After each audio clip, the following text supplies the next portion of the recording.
বিসমিল্লাহির রহমানির রহিম। আসসালামু আলাইকুম। আমি রিজওয়ানা ইউসুফ, একজন মা। আজকে আপনাদের সামনে আমি একজন মা হিসেবে প্রথমবারের মতো আসলাম। আমার ছেলেকে আপনারা সবাই চিনেন, ফারাজ করিম চৌধুরী, যাকে আপনারা মানবতার ফেরিওয়ালা বলেন আপনারা নিজেদের ভালোবাসার থেকে।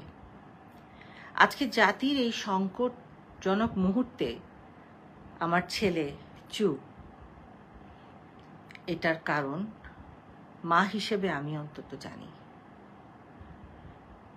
সে যেই ত্যাগ স্বীকারটা করছে সেটা কোনো দালালির জন্য না, সেটা কোনো দলের জন্যও না, সেটা তার পারিবারিক একটা চাপের মধ্যে আছে দেখেই সে আপনাদের পাশে দাঁড়াতে পারেনি।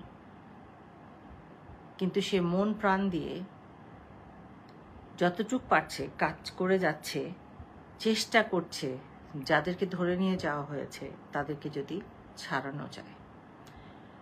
কিন্তু আমি চুপ করে বসে থাকতে পারিনি, কারণ আমি জানি আমার দুই সন্তান আমার কাছে কত প্রিয়।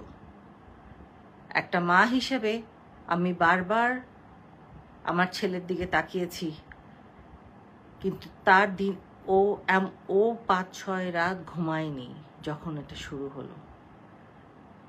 ও চেহারার দিকে আমি তাকাতে পারতাম না। আমি মা হিসেবে কিরকম একটা সংকটময় অবস্থানে দাঁড়িয়ে আছি সেটা গত কিছুদিন ধরে আমরা সবাই পরিবারে সেটা এটার ভিতর দিয়ে যাচ্ছি।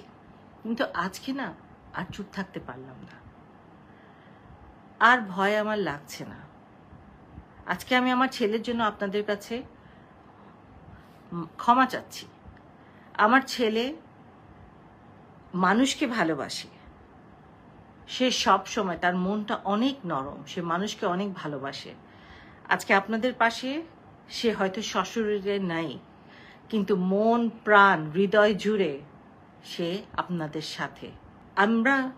আমি আমার ছেলে হয়ে আমি লজ্জিত, আমি আজকে লজ্জিত বলছি নিজেকে, মা হিসেবে আমি লজ্জিত আপনাদের সন্তানকে সাথে আমার ছেলেকে পাঠাতে পারিনি। আমি আজকে প্রথমবারের মতো আমার ছেলের সাথে আপনাদের সামনে এসে দাঁড়িয়েছি, একজন অপরাধী মা।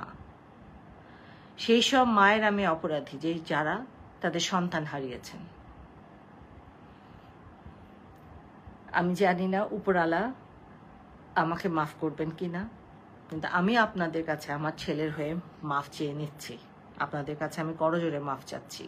আমি কখনো আমার জীবনে আমার সাথে যারা ছিল কেউ কোনোদিন এই কথা বলতে পারবে না যে আমি এইসবে কোনোদিন সমর্থন দিছি, দুর্যোগে কাজ করেছি, কিন্তু এটাতে আমি করতে পারিনি। এটা আমার ব্যর্থতা, এটা আমাকে নিতেই হবে। কখনো আমি জীবনে যদি কখনো সুযোগ পাই আমি আবার চেষ্টা করবো। আপনাদের যাদের যাদের ভালোবাসা আমি হারিয়ে ফেলেছি, সম্মান হারিয়ে ফেলেছি, আমি আবার একদিন চেষ্টা করব।